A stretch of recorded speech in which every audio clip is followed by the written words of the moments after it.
Hi guys, it's me Pat, and for today's video is meron na naman tayong ganap, and yun ang mag-shop ng clothes. And this video is kinda different to others na nauna because this video ay hindi muna tayo sasakay sa car because we're going to ride a bus to experience naman yung bus dito sa US. So as you can see, nag-ayos lang ako. Syempre, makeup is life, diba? Ayan na naman siya sa diva niya.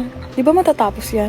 Sure, hindi. Manawa kayo sa diba ko kasi favorite word ko yun, guys. And yan, nag-makeup lang ako dyan. As usual, walang bago. Lagi naman. And of course, yun na naman yung background music niya na Lani songs. Kasi favorite ko yan eh. Sino bang hindi, diba? So as you can see, tinatapos ko na lang yung makeup ko dyan kasi aalis na rin kami. Kasi ako na lang din hinihintay, diba? VIP ka, girl. And after that, lumabas na rin kami para pumunta dun sa labas. Ang ganda rin ng apartment nila dito, guys, kasi may pool. Pero di pa ako nakakaligo dyan kasi malamig. Maybe next time. O, yan na naman siya hanggang sa makauwi. And dyan, naglakad lang kami papunta rin sa hintayan ng bus. And guess what? Naghintay kami almost an hour kasi di namin naabutan yung last bus.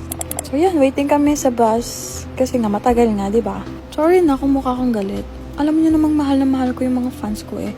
Ay, si ate girl, wala ka pang fans, oy. Pero sana magkaroon tayo balang araw. Kasi, di ba? Sayang naman yung effort. Eh, Meg, gusto mo yan, girl. Huwag ka magreklamo, ha? So, yan, nakasakay na rin kami ng bus para makapunta rin sa paroroonan namin. So, yan, tumabi lang ako sa papa ko. And baka nagtataka kayo, guys, kung bakit wala yung isa kong pinsan na lagi kong kasama. Is because may work siya ngayon. And here is what the bus looks like in America. And as you can see, medyo different lang yung bus dito. So, yan, for the walk lang kami. Para exercise na din, diba? Sinusundan lang namin yung father namin that time kasi siya yung nakakaalam kung saan kami pupunta. So, yan, manawa kayo sa face ko kasi vlog ko to, malamang ako makikita nyo. Char! Siguro naka 10k plus steps ako dito sa vlog na to kasi sobrang haba ng nilakad namin. And dyan, may mga nakita pa nga kaming nice na car, may mga Porsche.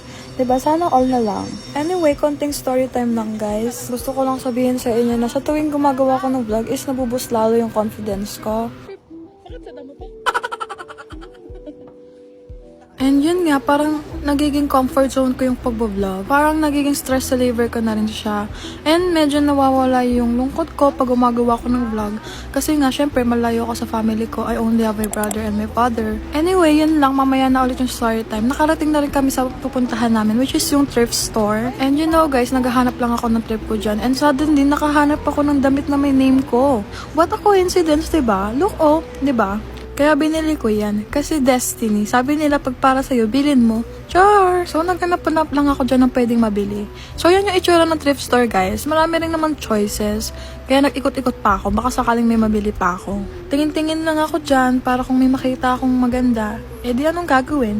Eh di bibilhin, Char. Si Char naman, favorite word din niya. So yan, wala akong nakita na mas okay pa. Kaya binili ko na lang yung nakita ko may pot. After nyan, umalis na kami at pumunta sa isang pang shop, which is yung Ross. Kasi mas marami yung choices dyan. And do you know guys na ito yung biggest Ross.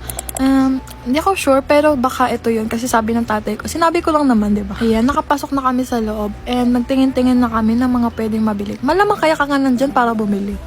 Ano ba ate girl, ang gulo mo naman. So this is what the shop looks like. Diba? Ang laki niya, sabi ko sa inyo eh. And nagtingin-tingin lang ako dyan ng mga pwede kong bilhin. And guys, sa sobrang dami niyan, di ko talaga alam yung pwede kong bilhin. Pero since ayun nga, nahihiya kasi ako ng libre. Kaya, unti lang yung binili ko. Kaya, ayan na yung nabili ko, diba? Maybe next time, pag ako naman yung kumikita, ako naman yung bibili sa akin. And yan, nakalabas na kami sa labas. And syempre, since nag-commute nga lang kami, maglalakad lang din kami, papunta rin sa bus stop. Alam nyo ba guys, dapat kakain kami dun sa Korean barbecue. Pero since only lang siya, and lugi nga kasi nga mahina naman kami kumain. Kaya din na kami tumuloy.